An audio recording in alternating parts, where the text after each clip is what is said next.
ನಮಸ್ಕಾರ ಸ್ನೇಹಿತರೆ. ಚಳಿಗಾಲದ ಅಧಿವೇಶನದಲ್ಲಿ ಬಿಜೆಪಿ ನಾಯಕರು ಗೃಹಲಕ್ಷ್ಮಿ ಯೋಜನೆಯ ಬಗ್ಗೆ ಸಚಿವೆ ಲಕ್ಷ್ಮೀ ಹೆಬ್ಬಾಳ್ಕರ್ ಅವರಿಗೆ ಚಳಿ ಬಿಡಿಸಿದಾರಂದ್ರೂ ತಪ್ಪಾಗ್ಲಿಕ್ಕಿಲ್ಲ. ಯಾಕಂದರೆ ಬರೀ ನಿಮಗೆ 4 ಕಂತುಗಳು ಬರಬೇಕಾಗಿದ್ವು. ಈಗ ಅದರ ಜೊತೆಗೇನೆ ಇನ್ನು 2 ಕಂತುಗಳನ್ನು ಕೂಡ ಕೊಡಬೇಕಾಗಿದೆ ರಾಜ್ಯ ಸರ್ಕಾರ. ಹೌದು, 4 ಕಂತುಗಳ 8,000 ಜೊತೆಗೆ ಇನ್ನು 2 ಕಂತುಗಳು 12,000 ದುಡ್ಡನ್ನು ನಿಮ್ಮ ಖಾತೆಗಳಿಗೆ ಜಮೆ ಮಾಡಬೇಕಾಗಿದೆ. ಹಾಗಾದರೆ ಸ್ನೇಹಿತರೆ, ಇದರಲ್ಲಿ ಈಗ ಸದ್ಯಕ್ಕೆ ಬರ್ತಾ ಇರುವಂತಹ ಕಂತುಗಳು ಯಾವುವು? ಈ 6 ಕಂತುಗಳನ್ನು 12,000 ದುಡ್ಡನ್ನು ಯಾವಾಗ ಕ್ಲಿಯರ್ ಮಾಡ್ತಾರೆ?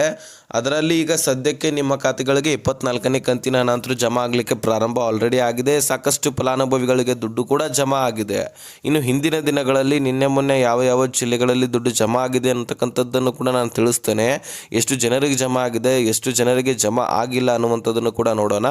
ಅಧಿವೇಶನದಲ್ಲಿ ಲಕ್ಷ್ಮೀ ಹೆಬ್ಬಾಳ್ಕರ್ ಅವರು ಏನು ಸ್ಪಷ್ಟನೆ ಕೊಟ್ಟರು, ಎಲ್ಲ ಮಾಹಿತಿಯನ್ನು ಟೋಟಲಿ ಗೃಹಲಕ್ಷ್ಮಿ ಯೋಜನೆಗೆ ಸಂಬಂಧಪಟ್ಟಂತಹ ಡೀಟೇಲ್ಸನ್ನು ಸಂಪೂರ್ಣವಾಗಿ ನೋಡ್ತಾ ಹೋಗೋಣ. ಬಹಳ ಇಂಪಾರ್ಟೆಂಟ್ ಮಾಹಿತಿ, ಪ್ರತಿಯೊಬ್ಬರು ಕೂಡ ಮಿಸ್ ಮಾಡದೆ ವಿಡಿಯೋನ ಕೊನೆವರೆಗೂ ವಾಚ್ ಮಾಡಿ. ಸ್ನೇಹಿತರೆ, ಈ ಗೃಹಲಕ್ಷ್ಮಿ ಯೋಜನೆಯಲ್ಲಿ ನಿಮಗೆ 24ನೇ ಕಂತಿನ ಹಣ ಸದ್ಯಕ್ಕೆ ಜಮಾ ಆಗ್ತಾ ಇರುವಂತಹ ಕಂತು ರೀಸೆಂಟ್ಲಿ. ಹೌದು, ಈಗಾಗಲೇ ಬೆಂಗಳೂರು ನಗರ, ಬೆಂಗಳೂರು ಗ್ರಾಮಾಂತರ, ಧಾರವಾಡ, ಯಾದಗಿರಿ, ಉತ್ತರ ಕನ್ನಡ, ವಿಜಯನಗರ, ಬೆಳಗಾವಿ, ಹಾಗೆ ದಕ್ಷಿಣ ಕನ್ನಡ, ಅದೇ ರೀತಿಯಾಗಿ ಕೊಪ್ಪಳ, ಬೀದರ, ಹಾವೇರಿ, ಹಾಸನ, ಈ ಎಲ್ಲ ಜಿಲ್ಲೆಗಳಲ್ಲಿರ್ತಕ್ಕಂತಹ ಮಹಿಳೆಯರ ಖಾತೆಗಳಿಗೆ ಆಲ್ರೆಡಿ ಜಮಾ ಆಗಿದೆ. ಎಲ್ಲರಿಗೂ ಕೂಡ ಕ್ಲಿಯರ್ ಆಗಿದೆ ಅಂತ ಹೇಳ್ತಿಲ್ಲ. ಈ ಜಿಲ್ಲೆಗಳಲ್ಲಿ ಕೆಲವೊಂದಿಷ್ಟು ಫಲಾನುಭವಿಗಳಿಗೆ ಜಮಾ ಆಗಿದೆ. ಹತ್ತತ್ರ ಸುಮಾರು 20 ಲಕ್ಷಕ್ಕಿಂತ ಹೆಚ್ಚಿನ ಗೃಹಲಕ್ಷ್ಮಿಯರ ಖಾತೆಗಳಿಗೆ ಈ ದುಡ್ಡು ಜಮಾ ಆಗಿದೆ. ಸೊ ಯಾರ್ಯಾರು ಬಾಕಿ ಉಳಿದಿದ್ದೀರಿ, ಬಾಕಿ ಅಂದರೆ ಹೈಯೆಸ್ಟ್ ಇನ್ನೂ ಹೆಚ್ಚಿನ ಫಲಾನುಭವಿಗಳಿಗೇ ಬರಬೇಕಾಗಿದೆ ಬಿಡಿ. ಯಾಕಂದರೆ 1,22,00,000 ಫಲಾನುಭವಿಗಳಿದ್ರಿ. ಅದರಲ್ಲಿ ಈಗ ಸದ್ಯಕ್ಕೆ 20 ಲಕ್ಷಕ್ಕಿಂತ ಹೆಚ್ಚಿನ ಫಲಾನುಭವಿಗಳಿಗೆ ದುಡ್ಡು ಜಮಾ ಆಗಿರ್ತಕ್ಕಂಥದ್ದು. ಹಾಗಾಗಿ ಇನ್ನೂ ಬಹಳಷ್ಟು ಫಲಾನುಭವಿಗಳು ಬಾಕಿ ಉಳಿದಿದ್ರಿ. ಒಬ್ಬೊಬ್ಬರಿಗೆ ಜಮಾ ಆಗ್ತಾ ಇಲ್ಲ ಅಂತಲೂ ಕೂಡ ಅನಿಸಿರಬಹುದು, ಆದರೆ ಖಂಡಿತವಾಗ್ಲೂ ಜಮಾ ಆಗ್ತಾ ಇದೆ. ಸಾಕಷ್ಟು ಜನ ಕಮೆಂಟ್ ಮಾಡಿದ್ದಾರೆ, ನಮಗೆ ಜಮಾ ಆಗಿದೆ ಅಂತ, ಹ್ಯಾಪಿ ನ್ಯೂ ಇಯರ್ ಅಂತಲೂ ಕೂಡ ಕಮೆಂಟ್ ಮಾಡಿರುವಂಥದ್ದು.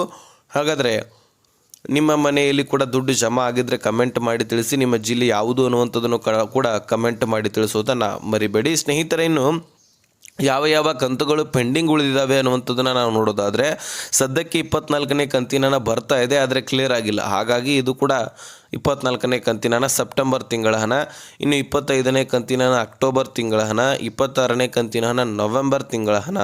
ಈ 3 ಕಂತುಗಳ ಜೊತೆಗೇ ಡಿಸೆಂಬರ್ ಕೂಡ ಮುಗಿದೋಯ್ತು. ಸರ್ಕಾರ ಏನು ಹೇಳ್ತಾ ಇತ್ತು, ಇದುವರೆಗೆ ಸರ್ಕಾರಿ ನೌಕರಸ್ಥರ ವೇತನವನ್ನು ನಾವು ಹೇಗೆ ಜಮಾ ಮಾಡ್ತಾ ಇದ್ವಿ ಹಾಗೆ ಗೃಹಲಕ್ಷ್ಮಿ ದುಡ್ಡನ್ನು ಕೊಡ್ತೇವೆ ಅಂತ ಹೇಳಿದರು. ಹಾಗಂದರೆ ಹೇಗೆ ಅಂತ ನೀವು ಕೇಳಬಹುದು. ಈಗ ಸರ್ಕಾರಿ ನೌಕರಸ್ಥರು ಏನು ಮಾಡ್ತಾರೆ, 1 ತಿಂಗಳು ಪೂರ್ತಿಯಾಗಿ ದುಡಿಮೆ ಮಾಡ್ತಾರೆ. ಈಗ ಡಿಸೆಂಬರ್ನಲ್ಲಿ ದುಡಿಮೆ ಮಾಡಿದ್ರೆ ಜನವರಿನಲ್ಲಿ ಅವರ ವೇತನವಾಗುತ್ತೆ. ಜನವರಿ ಪೂರ್ತಿಯಾಗಿ ದುಡಿದ್ರೆ ಫೆಬ್ರವರಿನಲ್ಲಿ ಅವರ ವೇತನ ಆಗುತ್ತೆ. ಇದೇ ರೀತಿಯಾಗಿ ಪ್ರೊಸೆಸರು ಗೃಹಲಕ್ಷ್ಮಿಯಲ್ಲಿ ಕೂಡ ಇರುತ್ತೆ ಅಂತ ಹೇಳಿದ್ರು.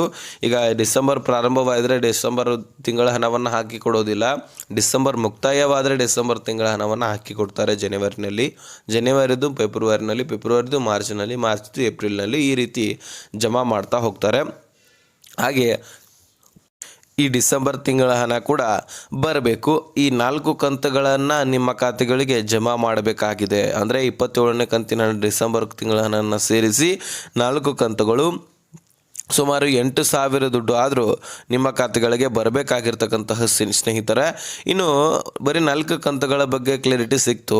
ಇನ್ನು 2 ಕಂತುಗಳು ಯಾವುವು ಅಂತ ನಾವು ನೋಡೋದಾದರೆ ಸ್ನೇಹಿತರೆ, ಚಳಿಗಾಲದ ಅಧಿವೇಶನದಲ್ಲಿ ಇದರ ಮಾಹಿತಿ ಹೊರಗೆ ಬಂದಿದೆ ಅಂತಲೇ ಹೇಳಬಹುದು. ಯಾಕಂದರೆ ಲಕ್ಷ್ಮೀ ಹೆಬ್ಬಾಳ್ಕರ್ ಅವರು 5,000 ಕೋಟಿಯಷ್ಟು ದುಡ್ಡನ್ನು ನುಂಗಿ ಹಾಕಿದ್ರ ಅನ್ನುವಂತಹ ಮಾಹಿತಿ ಇಲ್ಲಿ ಸೋಷಿಯಲ್ ಮೀಡಿಯಾಗಳಲ್ಲಿ ನೀವು ಕಾಣ್ತಾ ಇದ್ದೀರಿ ಇದುವರೆಗೆ.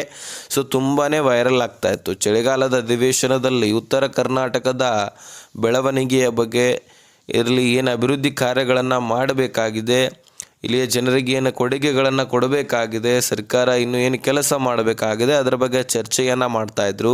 ಅದೇ ರೀತಿಯಾಗಿ BJP ನಾಯಕರು ಕೂಡ ಏನು ಕೆಲಸ ಆಗಿಲ್ಲ ಅದರ ಬಗ್ಗೆನೂ ಕೂಡ ಹೇಳುವಂತಹ ಕೆಲಸ ಮಾಡ್ತಾರೆ. ಹಾಗಾಗಿ ಇಲ್ಲಿ BJP ನಾಯಕರು ಗೃಹಲಕ್ಷ್ಮಿ ಯೋಜನೆಯಲ್ಲಿ ನೀವು ಪ್ರತಿ ತಿಂಗಳು ಕೂಡ ದುಡ್ಡನ್ನು ಕೊಡ್ತೀವಂತ ಮಾತು ಕೊಟ್ಟಿದ್ರಿ.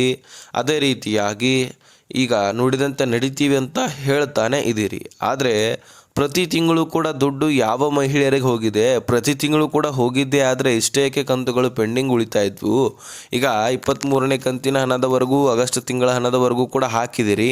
ಆದರೆ ನೀವು ಈಗ 24, 25 ಹಾಗೂ 26 ಈ 3 ಕಂತುಗಳ ಜೊತೆಗೆ ಏನು ಡಿಸೆಂಬರ್ ಮುಗಿತಂದ್ರೆ 27 ಈ 4 ಕಂತುಗಳನ್ನು ಅಷ್ಟೇ ಅಲ್ಲ, ಈ 2025ರಲ್ಲಿ ಫೆಬ್ರವರಿ ಮತ್ತು ಮಾರ್ಚ್ ತಿಂಗಳ ಹಣವನ್ನು ಕೂಡ ನೀವು ಕೊಟ್ಟಿಲ್ಲ ಅಂತಕ್ಕಂತಹ ಟೀಕೆಯನ್ನು ಮಾಡ್ತಾರೆ.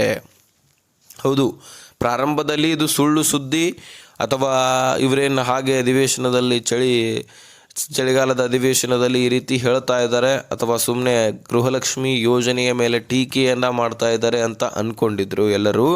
ಆದರೆ ಇಲ್ಲಿ ಏನಾಗುತ್ತೆ, ಇದ್ರ ಬಗ್ಗೆ ಚರ್ಚೆ ಆಗ್ತಾ ಪ್ರೆಷರ್ ಆಗ್ತಾ ಸಚಿವೆ ಲಕ್ಷ್ಮೀ ಹೆಬ್ಬಾಳ್ಕರ್ ಅವರು ಕೂಡ ಅದರ ಬಗ್ಗೆ ವೆರಿಫೈ ಮಾಡ್ತಾರೆ, ತನಿಖೆ ಮಾಡ್ತಾರೆ. ಅದರಲ್ಲಿ ಹೊರಬಿದ್ದಿರ್ತಕ್ಕಂತಹ ಮಾಹಿತಿ ಏನಪ್ಪ ಅಂದರೆ, ಹೌದು ಸ್ವತಃ ಹೇಳ್ತಾರೆ ಲಕ್ಷ್ಮೀ ಹೆಬ್ಬಾಳ್ಕರ್ ಅವರು, ಹೌದು 2 ಕಂತುಗಳನ್ನು ನಾವು ಪೆಂಡಿಂಗ್ ಉಳಿಸುವುದರ ಬಗ್ಗೆ ಈಗ ನನ್ನ ಗಮನಕ್ಕೆ ಬಂತು. ಅದರ ಬಗ್ಗೆ ನಾನು ವಿಚಾರಣೆ ಮಾಡಿಸಿದಾಗ 2 ಕಂತುಗಳು ಫೆಬ್ರವರಿ ಮತ್ತು ಮಾರ್ಚ್ ತಿಂಗಳ ಹಣ ಪೆಂಡಿಂಗ್ ಉಳಿಯುವುದರ ಬಗ್ಗೆ ನನ್ನ ಗಮನಕ್ಕೆ ಬಂದಿದೆ. ಸೊ ಇದನ್ನು ನಾನು ಮುಂದಿನ ದಿನಗಳಲ್ಲಿ ಸರಿಪಡಿಸ್ತೇನೆ ಅಂತಕ್ಕಂತಹ ಭರವಸೆಯನ್ನು ಕೊಟ್ಟಿದ್ದರು. ಹೌದು ಸ್ನೇಹಿತರೆ, ಈ 2 ಕಂತುಗಳನ್ನು ನೀವೆಲ್ಲ ಮರೆತೇ ಬಿಟ್ಟಿದ್ವಿ. ಆಲ್ಮೋಸ್ಟ್ ನಾವು ಕೂಡ ಮರೆತಿರಲಿಲ್ಲ. ಆದರೆ ಸರ್ಕಾರ ಇನ್ನೇನು ಹಾಕ್ತಾರೆ ಬಿಡಿ, ಇನ್ನು ಮುಂದಿನ ಕಂತುಗಳನ್ನೇ ಸರಿಯಾಗಿ ಕೊಡ್ತಾ ಇಲ್ಲ. ಒಂದೊಂದು ತಿಂಗಳದ್ದು ಹಾಕೋದು, 2 ತಿಂಗಳದ್ದು ಪೆಂಡಿಂಗ್ ಉಳಿಸೋದು ಅಂತ ನಾವು ಅಂದ್ಕೊಂಡಿದ್ವಿ. ಆದರೆ ಇಲ್ಲಿ BJP ನಾಯಕರು ಏನು ಟೀಕೆಯನ್ನು ಮಾಡಿದ್ರು, ತದನಂತರ ಅದರ ಬಗ್ಗೆ ಚರ್ಚೆಯನ್ನು ಮಾಡಿದ್ರು. ಆವಾಗ ಗೃಹಲಕ್ಷ್ಮಿಯಲ್ಲಿ ಈ 2 ಕಂತುಗಳು ಪೆಂಡಿಂಗ್ ಉಳಿದೋದ್ರ ಬಗ್ಗೆ ಬೆಳಕಿಗೆ ಬಂದವು. ಈ 2 ಕಂತುಗಳನ್ನು ಕೂಡ ನಿಮ್ಮ ಖಾತೆಗಳಿಗೆ ಹಾಕಿಕೊಡಲಾಗುತ್ತೆ. ಈ ಮಾರ್ಚ್ ಮತ್ತು ಫೆಬ್ರವರಿ ತಿಂಗಳ ಹಣ ಅಂದರೆ ಇದು 2026 2025ರಲ್ಲಿನೇ ಪೆಂಡಿಂಗ್ ಉಳಿಸಿದ್ರಂತೆ. ಹಾಗಾಗಿ 2 ಕಂತುಗಳನ್ನು ಕೂಡ ಜಮೆ ಮಾಡಲಾಗ್ತದೆ. ಈ 6 ಕಂತುಗಳಿಗೆ ಸುಮಾರು 15,000 ಕೋಟಿಯಷ್ಟು ಫಂಡನ್ನು ಸರ್ಕಾರ ಕೊಡಬೇಕಾಗತ್ತೆ. ಸದ್ಯಕ್ಕೆ ನಿಮ್ಮ ಖಾತೆಗಳಿಗೆ 3 ಕಂತುಗಳನ್ನು ಕ್ಲಿಯರ್ ಮಾಡಲಿಕ್ಕೆ ಮುಂದಾಗಿದೆ. 7,500 ಕೋಟಿ 24ನೇ ಕಂತಿನ ಹಣ ಜೊತೆಗೆ ಸತತವಾಗಿ 25 ಹಾಗೂ 26ನೇ ಕಂತಿನ ಹಣ ಕೂಡ ಜಮಾ ಮಾಡಲಿದ್ದಾರೆ ಅನ್ನುವಂತಹ ಅಧಿಕೃತ ಮಾಹಿತಿ ಸಿಕ್ಕಿರ್ತಕ್ಕಂಥದ್ದು. ಜಮಾ ಮಾಡಲಿಲ್ಲ ಅಂದರೆ ಖಂಡಿತವಾಗ್ಲೂ ಮತ್ತೆ ಆಕ್ರೋಶ ವ್ಯಕ್ತಪಡಿಸ್ತಾರೆ.